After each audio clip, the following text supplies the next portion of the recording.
Okay, now I'm observing the constellation Vega.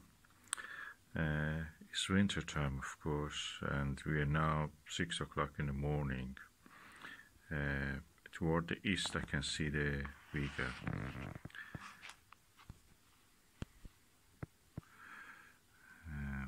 The star at the center now. Okay. What I was never able to see because of the time constraint and the direction of the axis of the windowsill that I had, I was not able to see the M57, the ring nebula. Now I have a chance. This window is toward the east and I can look at it. First I located the constellation and the stars around the M57 by this Edmunds scientific Plossl 28mm. This is the Edmunds scientific, by the way, Astroscan. Then I'll use this Skywatcher Nirvana 16mm.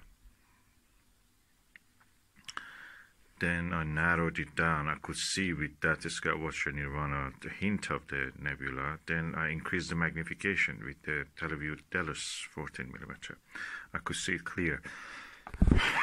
Suddenly, actually, I could see a lot more. And now I'm using the Pentax XW 7mm. Clear, I can see it. May go a little bit even higher if I want. But I'm now indoors. Outside is cold, freezing. But here I'm warm and I can see everything clearly. This is the first for me. Because of the constraints of the time and the directions of the axis through the windowsill, I could not really see many of the features.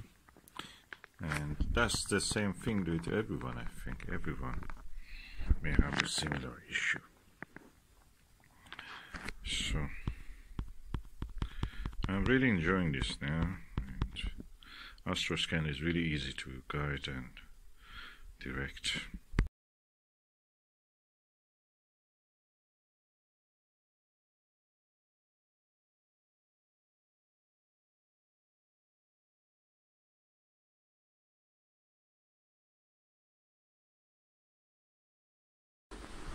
Just before locating this with Astroscan and these eyepieces, I was thinking that Charles Messier and observers who were in the circle of the communication with him, how they can actually see such a tiny nebula. It's very, very tiny compared to, for example, M31 Andromeda Galaxy, or even M13, the globular cluster in the Hercules. It's very tiny. How they noticed it? Now I can see, actually. You have to use a higher magnification to see it. By then, probably they didn't have that high, the wide-angle eyepieces that we have now. Huygens and Ramsden eyepieces don't show much of the maximum is 20-24, I think. And rarely 40, I've seen one also. So the key for that seeing, although it is very tiny, is using magnification, and that was the reason they were collecting, including this M57 ring nebula in their catalog, because with high magnification it resembles a comet, a faint comet, and the whole purpose of the Messier catalog was to identify things which are nebulous and are not comets.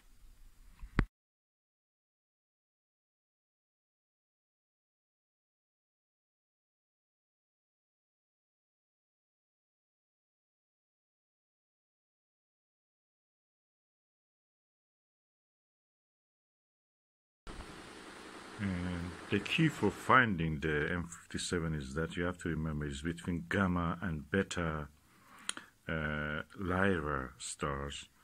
It's just slightly closer to the beta, but the thing is that you look at the region, you don't see, but suddenly it pops in.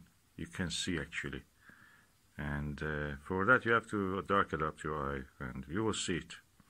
Even it's nice to actually shake a little bit your telescope or move your eyes and you can see it.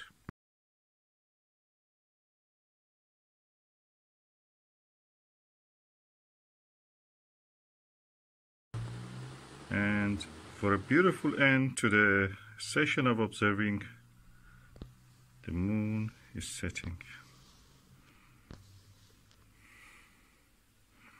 It's a waning moon.